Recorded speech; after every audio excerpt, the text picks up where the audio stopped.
Hello friends, સ્વાગત છે તમારું મારી ચેનલ ધર્મિષ્ઠાની રસોઈમાં। આજે આપણે રવાની સ્ટફ્ડ ઇડલી બનાવીશું।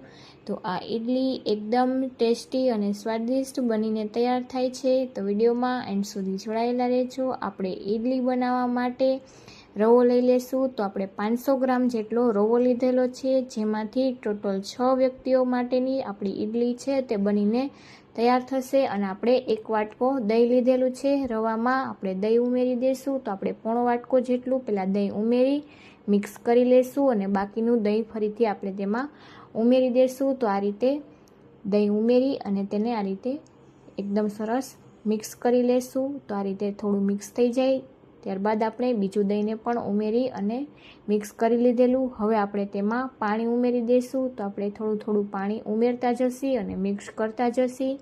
તો આ રીતે રવામાંથી એકદમ ઇન્સ્ટન્ટ ઇડલી બનીને તૈયાર થઈ જાય છે અને આપણી એકદમ ટેસ્ટી જે આપણે ચોખાની બનાવીએ છીએ તેવી જ આપણી ઇડલી બનીને તૈયાર થાય છે। તો હવે આપણે 1 ગ્લાસ પાણી ઉમેરી મિક્સ કરી લીધેલું। હવે આપણે તેને 10 થી 15 મિનિટ રેસ્ટ થવા દેશી, જેથી રવો છે તે એકદમ સરસ ફૂલાઈ જાય। ત્યારબાદ આપણે કડાઈમાં સ્ટફિંગ માટે 3 મોટી ચમચી જેટલું તેલ મૂકી દઈશું। તેલ ગરમ થઈ જાય ત્યારબાદ તેમાં અડધી ચમચી રાઈ, અડધી ચમચી જીરું, ચપટી જેટલી હિંગ, 8 થી 10 લીમડાના પાન અને અડધી ચમચી જેટલી આપણે તેમાં અડદની દાળ ઉમેરી દઈશું। ત્યારબાદ આદુ મરચાંની પેસ્ટ 1 મોટી ચમચી જેટલી ઉમેરી દઈશું અને બરાબર સાતળી લઈશું। તે સતળાઈ જાય ત્યારબાદ આપણે તેમાં ડુંગળી ઉમેરી દઈશું। તો આપણે 1 નંગ મોટી ડુંગળીને ઝીણી સમારેલી છે તે ઉમેરી દઈશું અને તેને એકદમ સરસ સતળાઈ જાય ત્યારબાદ આપણે 4 મોટી સાઈઝના બટેકા લીધેલા છે, તેને આપણે બાફી અને તેની છાલ ઉતારી મેશ કરી લીધેલા છે તેને ઉમેરી દઈશું અને એકદમ સરસ બધી જ વસ્તુને મિક્સ કરી લેશું।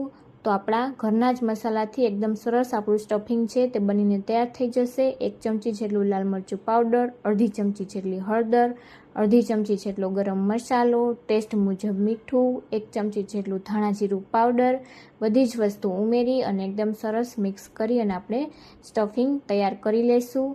તો આ રીતે ચલાવી આપણે સ્લો ગેસની ફ્લેમ પર એકદમ સરસ મિક્સ કરી લઈશું। તો 2 જ મિનિટમાં આપણું સ્ટફિંગ છે તે બનીને તૈયાર થઈ જશે। તો તમે પણ એકવાર આ રેસીપીથી જરૂરથી સ્ટફિંગવાળી ઇડલી બનાવીને ટ્રાય કરજો। ઉપરથી આપણે થોડા લીલા ધાણા ઉમેરી અને રેસ્ટ થવા દઈશું। ત્યાં સુધીમાં આપણું જે રવાનું જે બેટર છે તે એકદમ સરસ રવો ફૂલીને તૈયાર થઈ ગયો છે। તો હવે આપણે તેને મોટા વાસણમાં લઈ લઈશું, જેથી એકદમ સરસ મિક્સ કરી શકાય।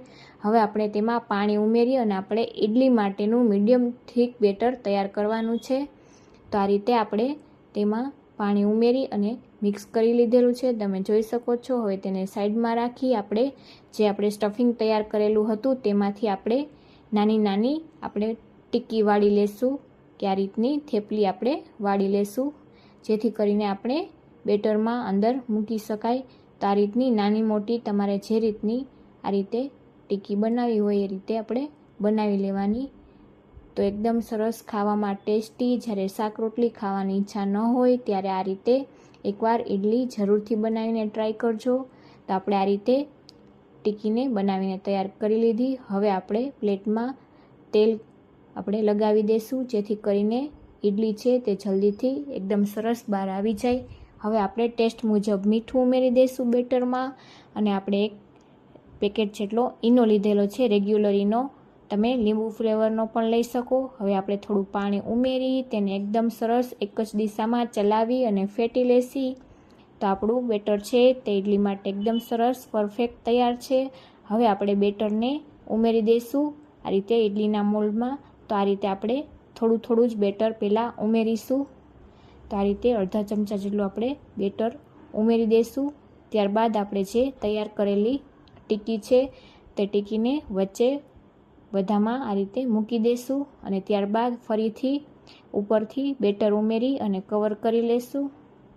તો આ રીતે બધી સાઈડથી આપણે થોડું બેટર ઉમેરી અને એકદમ સરસ આપણે તેને આ રીતે પાથરી દઈશું।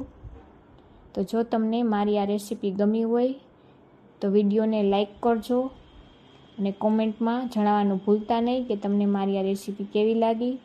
તો આ રીતે આપણે તેને ટેપ કરી લઈશું જેથી સેટ થઈ જાય. અને આપણે પાણી ગરમ કરવા મૂકેલું હતું, હવે આપણે પ્લેટને મૂકી દઈશું અને ઉપરથી આપણે તેમાં કાળા મરીનો પાવડર આ રીતે થોડો થોડો બધામાં આપણે છાંટી દઈશું. ત્યારબાદ આપણે ચીલી ફ્લેક્સ તે ઉમેરી દઈશું, જે ઉમેરવા બિલકુલ ઓપ્શનલ છે, તમે સ્કીપ પણ કરી શકો. હવે આપણે ઢાંકી અને 7 થી 8 મિનિટ માટે થવા દીધેલું. તો તમે જોઈ શકો છો કે 7 થી 8 મિનિટમાં એકદમ સરસ આપણી ઇડલી ફૂલીને તૈયાર છે. હવે આપણે ટૂથપીકની મદદથી ચેક કરી લઈશું. તો તમે જોઈ શકો છો કે એકદમ ક્લિયર બહાર આવે છે.